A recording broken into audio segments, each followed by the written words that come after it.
palavra que o Senhor colocou no meu coração. Quem está com a sua Bíblia aí em mãos impressa? Levante-a. Quem não está, levante o seu celular. Quem não está com o seu celular, coloque a mão no seu coração e feche seus olhos. Ore comigo assim: Senhor Deus, essa é a tua palavra. É o manual que o Senhor deixou para mim.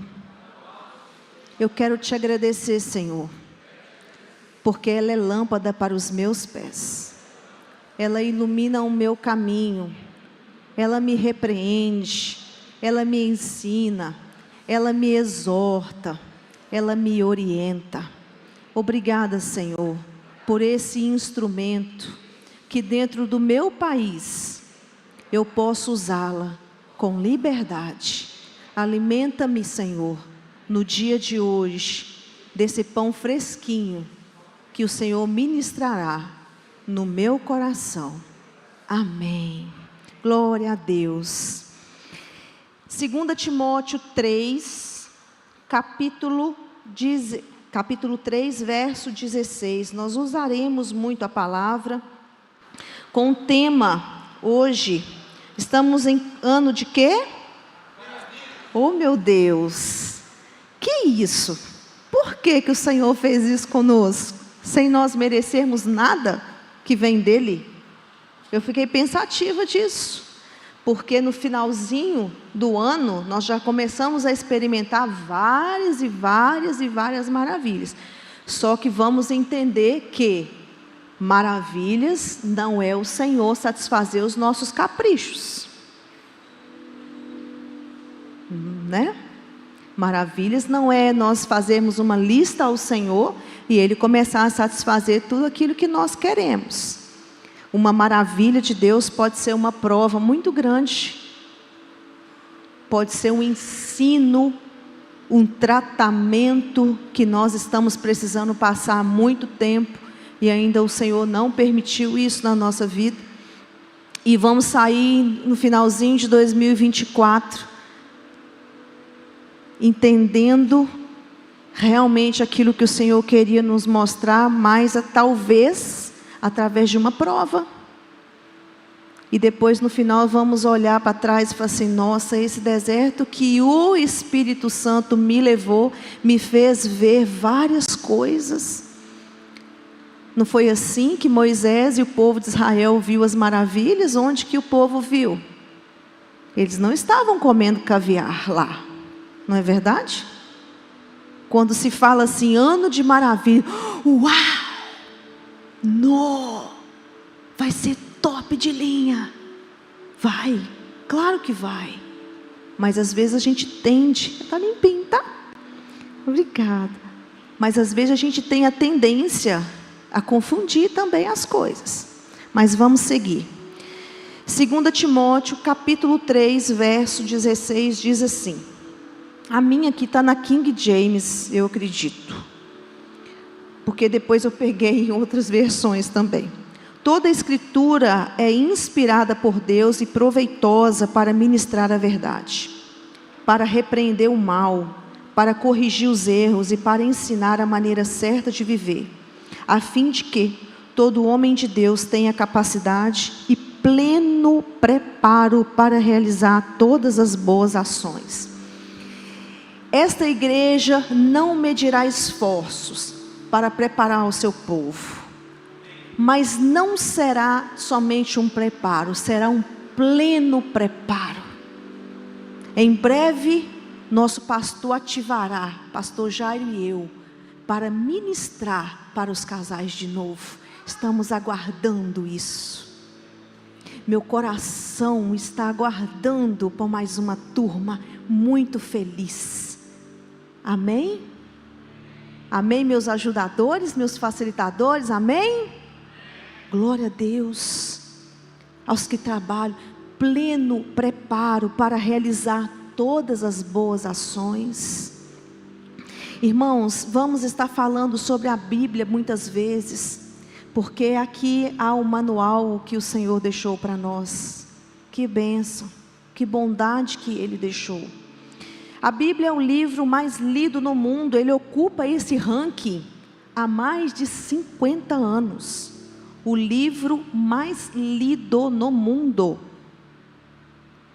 A Bíblia também é o livro mais perseguido do mundo. Você sabia disso? A Bíblia já foi queimada várias vezes. Já tentaram extingui-la do mundo várias vezes. A Bíblia foi traduzida para outros idiomas, mais de 3.000 idiomas. A Bíblia foi caçada várias vezes. Intolerâncias com ela várias vezes. Países que não toleram a Bíblia, como eu disse aqui na oração, o nosso país é um país que tem a liberdade religiosa. O Brasil é um país laico. O Brasil tem várias religiões, mas nós temos a liberdade religiosa, graças a Deus por isso. Teóricos, ao longo de vários anos, tentaram desmistificá-la. Tentaram trazer mentiras sobre ela.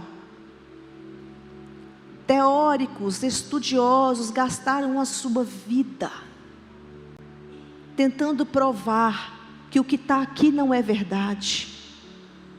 Nós podemos perceber que nas profissões, vários teóricos, estudiosos, na minha profissão é assim, eles se contradizem. Tem livros que a gente vai estudar e vai ter vários seguidores deles.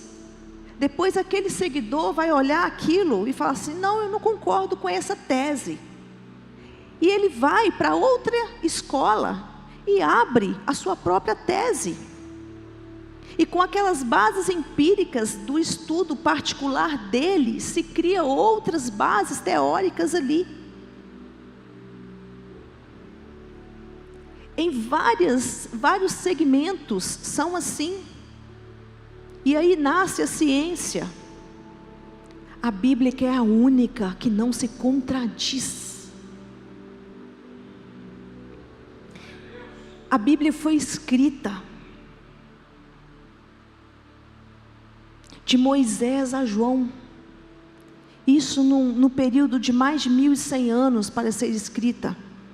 Mais de 40 escritores, de culturas diferentes, de idiomas diferentes, para povos diferentes, para públicos diferentes, sem nenhuma contradição. Como? Se eu escrevo algo para vocês aqui em 2024, se daqui a pouco uma pessoa vai escrever em 2060, é para público diferente. Os jovens não são mais esses que estão aqui hoje. As pessoas que escreveram em 1900 não é o público de hoje, não são os jovens de hoje. Como que pode isso? Vocês já pararam para pensar? Onde há aqui, me mostrem alguma contradição. De Gênesis a Apocalipse não há nenhuma contradição. As profecias deste livro se cumprem. Olha o que está acontecendo no nosso mundo. Olha o que está acontecendo, não vou falar no mundo, olha o que está acontecendo no nosso Brasil. Olha o que está acontecendo no nosso Brasil em questões de chuvas, em questões de possíveis tornados. Olha o que está acontecendo no sul. A Bíblia é poderosa. Já percebeu a resistência que temos ao pegar a Bíblia? Não é nenhuma igual a qualquer outro livro. Você pega um livro para ler, você vai ter uma preguiça de ler um livro para você estudar para uma prova, mas não é igual. Porque quando você lê a Bíblia te lê. Quando você examina a Bíblia te examina. Ela te confronta. Ela é inspirada, ela é infalível. Ela é o alimento, ela é um escudo.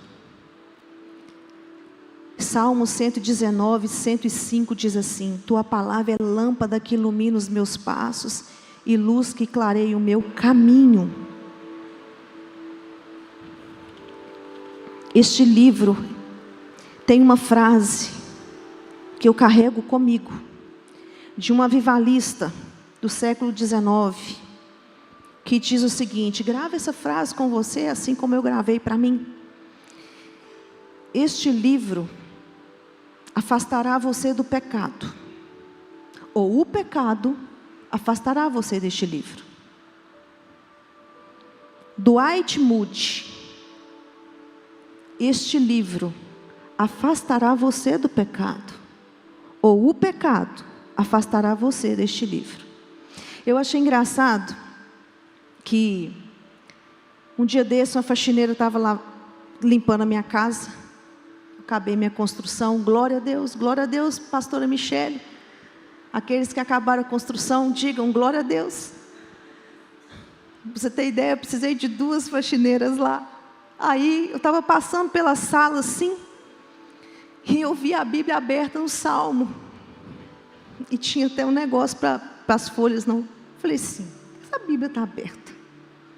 Aí ela tinha até colocado um pezinho, e é comum, não é? Algumas casas fazem isso, deixam a Bíblia aberta. Algumas pessoas acreditam que é para livrar de coisas maus. Respeito demais, mas fui lá e fechei, porque ela está dentro de mim. As palavras estão dentro de mim, elas precisam estar dentro de você. Essa palavra não tem um arsenal de armas dentro dela, que na hora que acontecer alguma coisa, vai voar tiro aqui dentro, não. Se passar um demônio perto, vai voar flechas que vai matar ele, não. Não adianta você deixar ela aberta. A fé sem ação é morta. Coloque ela dentro do seu coração. Guardei a palavra no teu coração, no meu coração, para mim não pecar contra o Senhor. Saia dessa igreja hoje sabendo o seguinte: você tem a arma. Esse livro, eu brinco muitas vezes que ele é mágico. Mas mágico não no sentido de magia, essa magia popular não é isso. Mas você já reparou que hoje eu estou pregando aqui sobre a tentação de Jesus no deserto. Daqui a pouco um pregador vem e vai pregar sobre a tentação de deserto e vai ter uma outra revelação. E vai vir outro pregador, vai pregar sobre a tentação e vai falar outra. Que é isso? Aí eu penso assim, mas como assim? Como eu não pensei nisso? Pastor Jário pregou sobre a pesca maravilhosa e eu saí daqui e falei assim, por que Deus não me revelou desse jeito, hein? Por que eu sempre li isso? Por que Ele me falou desse jeito? Vocês já tiveram essa experiência de ouvir uma pregação e falar assim, meu Deus, por que Deus não me revelou desse jeito? E é assim, o pãozinho quentinho sai para você e sempre sairá. Mas faça a sua parte.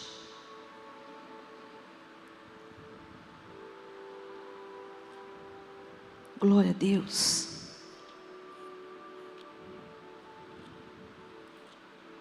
Vocês acreditam que eu não abri, eu não marquei aqui a tentação de Jesus? Ah, não, marquei. Mateus 4, eu que não vi. Mateus 4, a tentação de Jesus. O tema: a maravilha de conhecer a Deus por meio da palavra. A maravilha de conhecer a Deus por meio da sua palavra. Então o Espírito Santo levou Jesus ao deserto para ser tentado pelo diabo. Essa parte eu quero que vocês repitam comigo. Então o Espírito Santo, eu quero que vocês repitam comigo. No 3, 1, 2 e 3.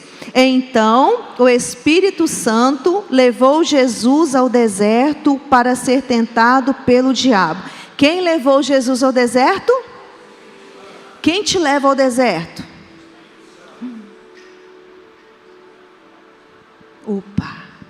É a primeira revelação. Quem nos leva ao deserto? Deserto é coisa boa? Eu não gosto não. Quem gostar aqui, meu Deus. Mas deserto não é bom. E depois de passar 40 dias e 40 noites sem comer, Jesus estava com fome. Então o diabo chegou perto dele e disse: se você é o Filho de Deus, mande que essas pedras virem pão. Jesus respondeu: as Escrituras afirmam, o ser humano não só vive de pão, mas vive de tudo o que Deus diz. Em seguida, o diabo levou Jesus até Jerusalém, a cidade santa, e o colocou no lugar mais alto do templo. Então disse: se você é o Filho de Deus, jogue-se daqui, pois as Escrituras sagradas afirmam, Deus mandará que os seus anjos cuidem de você. Eles vão segurá-lo com as suas mãos, para que nem mesmo seus pés sejam feridos nas pedras. Jesus respondeu: mas as Escrituras sagradas também dizem, não ponha à prova o Senhor seu Deus. Depois o diabo levou Jesus para um monte muito alto, mostrou-lhe todos os reinos do mundo e as suas grandezas e disse: eu lhe darei tudo isso se você se ajoelhar e me adorar. Jesus respondeu: vá embora, Satanás. As Escrituras afirmam, sagradas afirmam, adore o Senhor seu Deus e sirva somente a Ele. Então o diabo foi embora e vieram os anjos e cuidaram de Jesus. O Espírito Santo levou Jesus ao deserto. Muitas vezes, quando nós estamos indo ao deserto, ou chegamos ao deserto, todas as pessoas que estão aqui me ouvindo agora, as pessoas que vão me ouvir em suas casas, já passaram por desertos, pela escassez, por aquilo que querem fazer e não podem, porque o deserto não tem nada. É lugar de limitações, é lugar de privações. A tentação, ela vem do maligno. Satanás é o príncipe do sistema econômico, social e político. Entenda isso. O mundo jaz dele. Por isso que precisamos entender as Escrituras sagradas. Para entendermos também, vou explicar daqui a pouco, que a nossa luta não é contra carne e sangue. O mundo jaz nele. Jesus foi privado por dias do que era essencial para a vida. Então o diabo veio. Vocês acham que se o diabo chegasse no primeiro dia de Jesus no deserto, se Jesus aqui tivesse caído, vamos dizer assim, teria alguma eficácia? Se você chega no seu deserto, o diabo, você acha que vai tentar você no primeiro dia do seu deserto? Ele deixa você cansar primeiro. Ele espera. Ele é astuto. Ele espera você perder um pouco da sua paciência. No finalzinho do ano, eu estava vivendo uma provação dia após dia. Falei, mas o que está acontecendo? É uns trem bobo que acontece durante o dia, sabe? Aí uma dessas coisas eu liguei para o Jairo e falei: Jairo, você acredita nisso? Meu esposo disse para mim assim: meu bem, você está percebendo que está acontecendo muitas coisinhas com você? Cuidado, você está sendo muito provada. Fica bem quietinha, porque o Senhor quer te mostrar algo. Opa, eu fiquei, caladinha. Eu falei: algo espiritual está por vir. Meu querido, primeiro, tenha ao seu lado alguém que ande junto com você, que tenha a mesma visão que você. Segundo, tome cuidado quando você entrar no deserto. Esse é o momento de você ficar como atalaia, e você ficar na torre de vigia. Observa todos os cantos. Fique muito atento a tudo. Não durma. Não estou falando de questão física, não. Durma bem. Durma. Durma o sono dos justos. Mas na questão espiritual, não durma. Não titubeie. Porque Satanás, ele anda ao derredor, bramando como um leão, buscando a quem tragar você. E Ele faz isso quando a gente está fraco. Qual é a sua fraqueza? De Jesus foi a fome física. Qual é a sua fraqueza?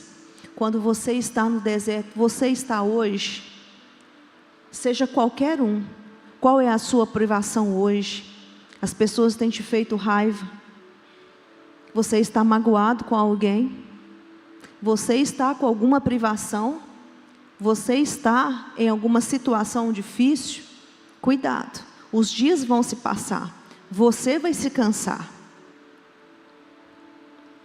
Isso aqui te fortalece e te prepara para o final. E eu vou chegar com você no final. Primeiro, na primeira tentação, Satanás coloca dúvida: se você for o filho de Deus. Se Satanás disse isso para Jesus, ele não vai falar isso com você? Se, pastor Bruno, se você é pastor agora, manda isso aqui, ó, faz isso. Um dia eu estava num lugar e um homem falou comigo assim: mas como assim, você é pastora e Deus não revelou para você que dia que Jesus vai voltar? Eu falei, não revelou para mim. Mas só que eu disse para ele, com muito respeito, as bases bíblicas. Nem o Filho do Homem sabe o dia que ele voltará. Se eu não soubesse, e se eu não soubesse, eu poderia falar, bem que eu podia saber mesmo, né? Realmente, isso é injusto. Satanás, ele desafia, ele diz para Jesus assim: mande que essas pedras virem pão. E ele fala com a gente: mande. Ele dá ordens. Muitas vezes ele vai usar a boca de pessoas. Mande. Faça acontecer. Um dia desse, para testemunhar, para fortalecer a igreja, para que nós precisamos entender que nem tudo nós precisamos levantar-nos para julgar a nossa causa. Não, tem hora que você tem que colocar um passo para trás e esperar Deus agir ao seu favor. Nesse finalzinho de ano, entra aqui, ó, nesse momento, nesse final de ano, eu descobri uma hérnia na cervical e deu uma dor no ombro. Meu ombro não ficou imobilizado, mas uma dor. As dores neuropáticas são muito dolorosas. E foi depois das 6 horas, consultórios médicos fechados, eu fui numa instituição de saúde. Eu não sei o que aconteceu. No início eu não sabia o que estava acontecendo, depois eu fui entender. Não é comum isso acontecer, mas eu nunca fui tão humilhada num lugar como eu fui nessa instituição, por falta de atendimento. Mas, como eu disse, nunca passei por isso. Mas quando eu estava ali, naquele lugar, chorando de dor, e todas as pessoas, aquelas pessoas que estavam ali para me atender, elas estavam tranquilas, não era um dia agitadíssimo. Tinha muitas pessoas para serem atendidas, mas não era um dia muito agitado. As pessoas que estavam ali para me atender, elas estavam paradas. Depois que passou, eu falei com o Senhor assim: eu pensei que eu era um espírito, que ninguém estava me vendo. Mas, naquele momento, as pessoas falavam comigo assim: vai lá, você está sofrendo, vai lá, mande, faça, vai lá. E eu via, eu falei com o Senhor assim: deixa eu entender o que está acontecendo. Primeiro eu quero observar. Eu quero primeiro observar o que está acontecendo neste lugar. E eu fui observando. Fui até algumas pessoas, médicos, recepcionistas, pedi clemência, mas nenhum me atendeu, até o médico ir embora, que era a especialidade que eu precisava, 1 hora antes de acabar o plantão dele. E ali, vi muitas pessoas brigando com pessoas, com supervisores, com todo mundo. E dentro do meu coração eu estava assim, gente, com uma ligação para o meu pastor, ele resolveria isso para mim. Eu falei, eu não utilizarei esse recurso. Dentro do meu coração eu tinha essa certeza de que naquele dia eu não podia usar esse recurso. E aí eu me levantei, depois de horas, muita dor, muito choro.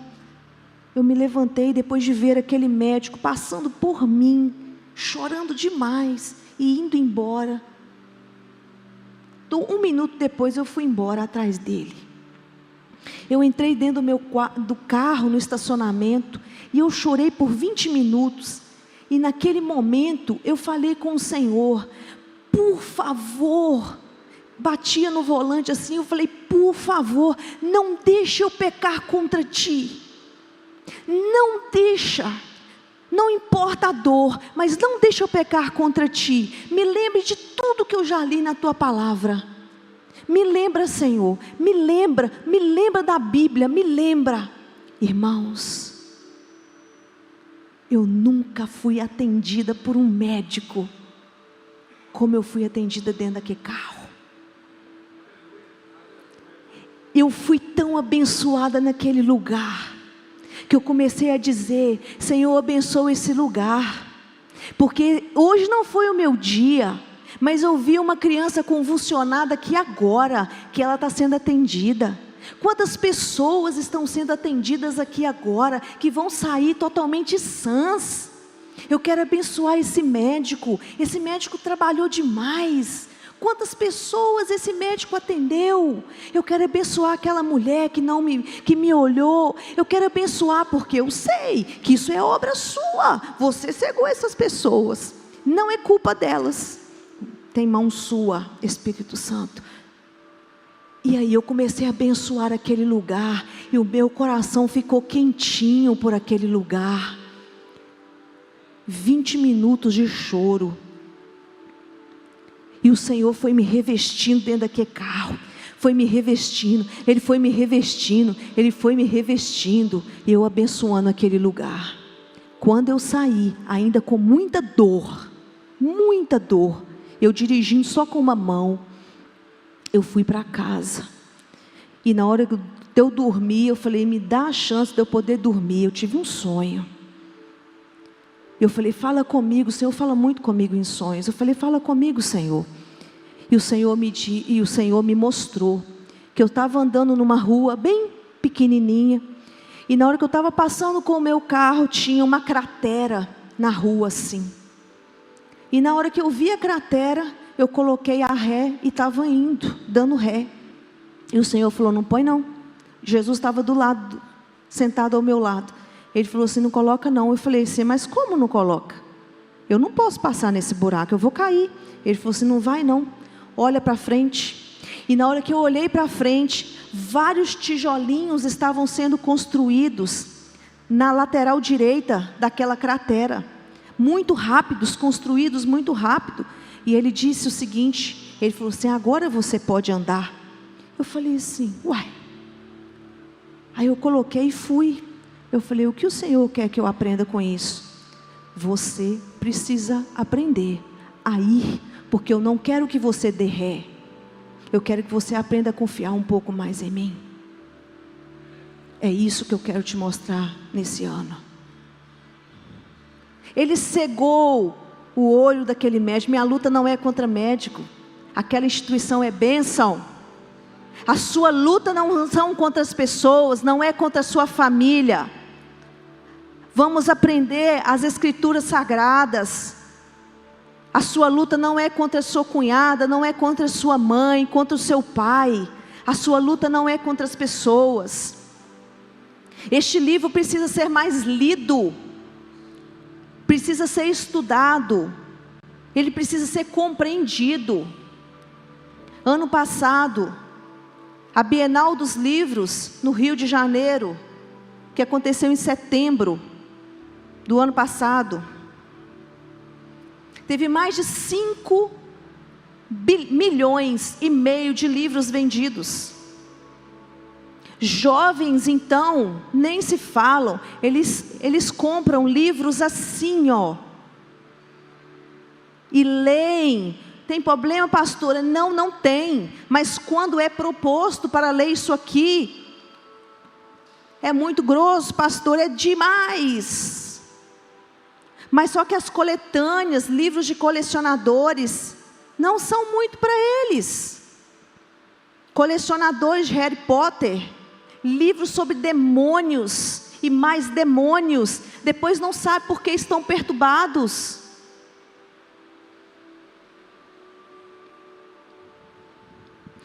Pesquisem, vai haver a Bienal dos Livros agora. Tem problema? Não tem, livro é bênção, é conhecimento, mas sabedoria não vem de livro, sabedoria vem somente daqui. Nós precisamos compreender, entender que conhecimento é diferente de sabedoria. Conhecimento vem de humanos, sabedoria vem do próprio Deus. O que você busca para 2024? Conhecimento ou sabedoria? Ou você busca os dois?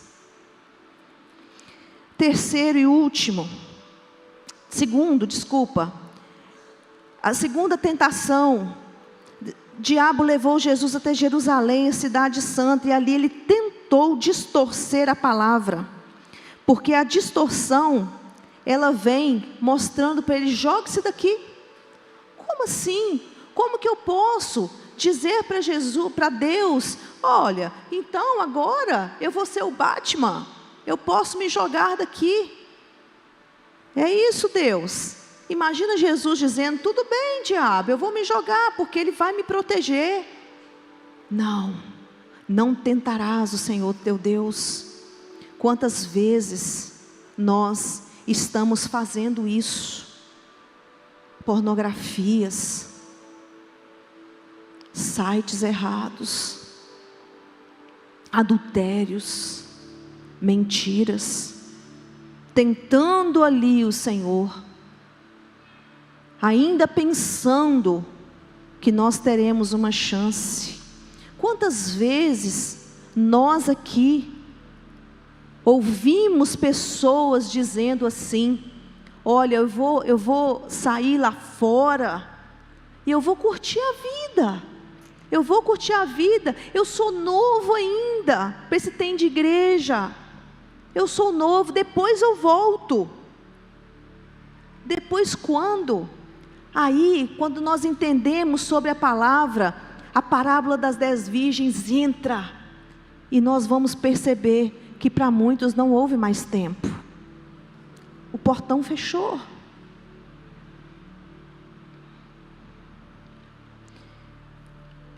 A terceira tentação, o diabo levou Jesus para um monte muito alto, mostrando todos os reinos do mundo e prometendo dar a ele. Como ele pode prometer algo que não é dele? É dele temporariamente, porque o mundo jaz dele.